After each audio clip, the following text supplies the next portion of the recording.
ગિરનાર પર્વત એ ગુજરાત રાજ્યના જૂનાગઢ શહેરથી 5 કિલોમીટર ઉત્તરે આવેલા પર્વતોનો સમૂહ છે, જ્યાં સિદ્ધ 84ના બેસણા છે. આ પર્વત પર 5 ઊંચા શિખરો આવેલા છે, જેમાં ગોરખ શિખર 3600, અંબાજી મંદિર 3300, ગૌમુખી શિખર 3120, જૈન મંદિર શિખર 3300 અને માળી પરબ 1800 ફૂટની ઊંચાઈઓ ધરાવે છે, જેથી ગિરનાર પર્વત ગુજરાતનો ઊંચામાં ઊંચો પર્વત છે. ગિરનારના 9999 પગથિયા ક્યારે અને કોણે બનાવ્યા? જાણો તેનો આખો ઇતિહાસ. મિત્રો, જૂનાગઢની વાત આવે ત્યારે મગજમાં એક જ વસ્તુ આવે છે, એ છે જૂનાગઢમાં આવેલો ગરવો ગિરનાર. ગિરનાર દરેક વ્યક્તિ માટે આસ્થાનું પ્રતીક છે. દર વર્ષે લાખો શ્રદ્ધાળુઓ ગિરનાર ચડવા માટે આવે છે. ગિરનાર પર શ્રી નેમિનાથ દાદાની ટૂંક, કુલ 14 ટૂંક, શ્રી અંબિકા માતા અને ટોચ પર શ્રી નેમિનાથ દાદાની મોક્ષ કલ્યાણક ટૂંક અને શ્રી દત્તાત્રેય ભગવાનનો વાસ છે. તમે પણ ઘણી વખત ગિરનારના પગથિયા ચઢીને યાત્રા કરવા માટે ગયા હશો. પણ શું તમે ક્યારે વિચાર્યું છે કે આ બધા પગથિયા કોણે બનાવ્યા, કેવી રીતે બનાવ્યા? તો ચાલો જાણીએ તેનો પૂરો ઇતિહાસ. મિત્રો, ગિરનાર તથા તેના પગથિયાના બાંધકામ સાથે એક મોટો ઇતિહાસ જોડાયેલો છે. આપણે સૌ જાણીએ છીએ કે ગિરનાર એ ગુજરાતનો સૌથી ઊંચો પર્વત છે. આખું વર્ષ લોકો અહીં યાત્રા કરવા માટે આવે છે અને દેવ દિવાળીને સમયે લોકો લીલી પરિક્રમાનો પણ આનંદ માણે છે. આ વાત સદીઓ પહેલાંની છે કે જ્યારે ગુજરાતને વિજયી બનાવીને ઉદયન મંત્રી રણછામણીમાં પોઢ્યા હતા, પરંતુ યુદ્ધના કારણે તેમનું શરીર જખમી બની ગયું હતું. દૂધમાંથી વિજય બનીને પાછા આવતી વખતે તેઓ મૃત્યુ પામ્યા હતા. આ સમય દરમિયાન તેમણે પોતાના પુત્રને એક પત્ર આપ્યો હતો. જ્યારે તેમના પુત્રએ આ સંદેશ વાંચ્યો ત્યારે તેમાં જણાવ્યું હતું કે મારી ઈચ્છા એ છે કે શેત્રુંજય પર યુગાદિદેવ મંદિરનું હું નવસર્જન કરું અને ગિરનાર તીર્થ પર હું પગથિયા કંડારું.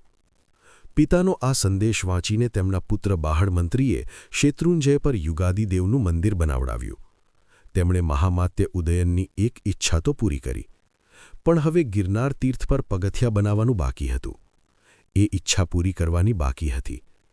તેમના પિતાના જણાવ્યા અનુસાર બાહડમંત્રી ગિરનાર પર પગથિયા બનાવવા માટે જૂનાગઢ આવ્યા.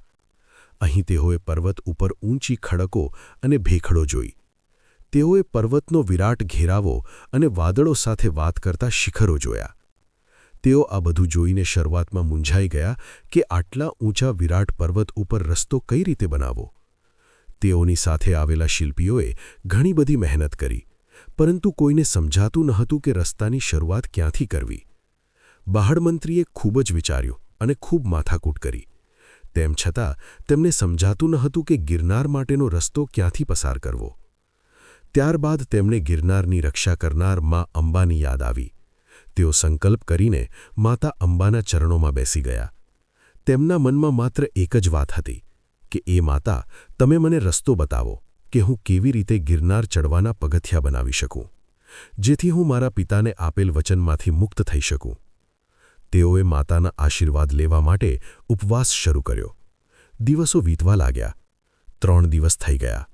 મંત્રીને વિશ્વાસ હતો કે અણધારી રીતે માતા મારી આ સમસ્યાનો ઉકેલ જરૂર લાવશે, અને બન્યું પણ એવું જ. તેમનો વિશ્વાસ સાચો ઠર્યો.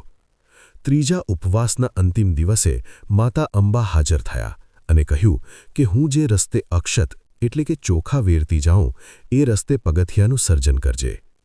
આ સાંભળીને મંત્રી ખૂબ ખુશ થયા. વાતાવરણની અંદર આનંદ છવાઈ ગયો. માતા અંબિકા ગિરનારમાં મુશ્કેલ રસ્તાઓ વચ્ચે ચોખા વેરતા ગયા અને માતાના રસ્તે રસ્તે પગથિયાના ટાંકણા પડતા ગયા. એક ક્ષણ તો એવી પણ આવી કે જ્યારે વાતાવરણની અંદર ટાંકણાઓનો ધ્વનિ જ ઘૂમી વળ્યો. આટલું કર્યા બાદ ઋણમુક્તિના આનંદથી બાહડમંત્રી આનંદિત થઈ ગયો અને 63 લાખના ખર્ચા પછી ગિરનારના પગથિયા બન્યા અને ગિરનારના તીર્થની વાટ કંઈક સહેલી થઈ. તો મિત્રો, તમને જણાવી દઈએ કે આજે આપણે માત્ર ને માત્ર બાહડમંત્રીના કારણે ગિરનારની જાત્રા આટલી આસાનીથી કરી શકીએ છીએ. એ માણસને ખૂબ ખૂબ ધન્યવાદ કે જેમણે ગિરનાર પર પગથિયા બનાવડાવ્યા, જેના લીધે આપણે ખૂબ આસાનીથી શ્રી નેમિનાથ દાદા, શ્રી અંબિકામાં તથા દત્તાત્રેયના દર્શન કરી શકીએ છીએ. પુરાણકારોએ, લેખકોએ અને કવિઓએ પોતાની કલમ દ્વારા ગિરનારને બિરદાવ્યો છે અને ઉપસાવ્યો છે. ગિરનારનું પરમ સૌંદર્ય, વિશિષ્ટ વૈવિધ્યસભર વનસ્પતિઓને આભારી છે. યોગીઓ, સંતો, સિદ્ધો અને સાધુઓનું ગિરનાર નિવાસસ્થાન છે. તેની ગેબી ગુફાઓ અને કોતરોમાં અઘોરીઓ વસે છે. ગિરનારને ઇતિહાસ પુરાણમાં રૈવત, રૈવંત, રૈવત્તક, કુમુદ અને ઉજ્જંત પર્વત તરીકે ઉલ્લેખ કરવામાં આવે છે. ગિરનારને વસ્ત્રાપથ ક્ષેત્ર પણ કહે છે, કારણ કે વસ્ત્રોનો ત્યાગ કરી જ્યાં સિદ્ધોએ તપ કર્યું તેથી આ ક્ષેત્રને વસ્ત્રાપથ કહે છે. ગિરનાર ક્ષેત્રની સીમાઓ ઉત્તરે ભાદર, દક્ષિણે બિલખા, પૂર્વમાં પરબધામ અને પશ્ચિમે વંથલી સુધીની ગણાય છે. એક વાર્તા મુજબ પહેલા પર્વતોને પાંખો હતી અને તેઓ ઉડતા હતા. ઇન્દ્રએ બધા પર્વતોની પાંખો વજ્રથી કાપવા માંડી ત્યારે રૈવત્તક પર્વત છુપાઈ ગયેલો. દ્વારિકામાં જ્યારે કૃષ્ણ રાજ્ય કરતા હતા અને અર્જુન જ્યારે વનવાસ દરમિયાન તેમને મળવા આવ્યા ત્યારે આ પર્વત પાસે જ કૃષ્ણએ તેમને સુભદ્રા બતાવી હતી અને અહીંથી જ સુભદ્રાનું અપહરણ કરી અર્જુન લઈ ગયો હતો. ગિરનારની તળેટીમાં ભાવનાથ ખાતે શિવરાત્રિના દિવસે ભરાતા ભાવનાથના મેળામાં સમગ્ર ભારતના સાધુસંતો ભેગા થાય છે, જે ભારતમાં કુંભના મેળા પછી બીજા સ્થાને આવે છે. ગિરનાર 84 સિદ્ધોનું નિવાસસ્થાન છે. ભાવનાથમાં સેંકડો વર્ષોથી સાધુસંતોનો મેળો ભરાય છે. દેશવિદેશથી સાધુસંતોની વચ્ચે સંત સમાગમ તથા સત્સંગ કરવા ગિરનારની ગોદમાં આ ભવનાથના મેળે આવે છે. અશ્વત્થામા અને 5 પાંડવો આ ભવનાથના મેળામાં શિવરાત્રિની મધરાતે મૃગીકુંડમાં સ્નાન કરી અને ભવનાથ મહાદેવના દર્શન કરવા માટે આવે છે તેવી પણ એક લોકવાયકા છે. આમ પણ આ મેળાની સાથે જોડાયેલ મહત્વની 2 જગ્યાનો પુરાણો ઇતિહાસ છે. અશોકનો શિલાલેખ જૂનાગઢથી ગિરનારના દર્શને જતા રસ્તામાં જમણી બાજુએ 1 કિલોમીટરે આવતું પ્રથમ ઐતિહાસિક સ્થળ છે. આ શિલાલેખ મૌર્ય વંશમાં થયેલા અશોક સમ્રાટના નામથી પ્રચલિત છે. આ 75 ફૂટના ઘેરાવામાં આશરે 2200 વર્ષથી પડેલા ઇતિહાસના અમૂલ્ય વારસા સમ્રાટ અશોકના શિલાલેખમાં 14 આજ્ઞાઓ કોતરેલી છે. તેમાં યજ્ઞ કે શિકાર માટે પશુવધ ન કરવાનો, માણસો અને જનાવરો માટે ઔષધિઓનું વાવેતર કરવાનો, લોકોને ધર્મ બરાબર પાડવાનો, મિત્રો, બ્રાહ્મણો અને શ્રમિકોનો સત્કાર કરવાનો, દરેક ધર્મ અને સંપ્રદાય પ્રત્યે સહિષ્ણુતા કેળવવાનો, એમ વિવિધ ઉપદેશ અપાયા છે. 2200 વર્ષથી સચવાયેલા શિલાલેખને અત્યારે ભારત સરકારના પુરાતન વિભાગ દ્વારા સાચવવામાં આવ્યો છે અને તેમની દેખરેખ નીચે છે.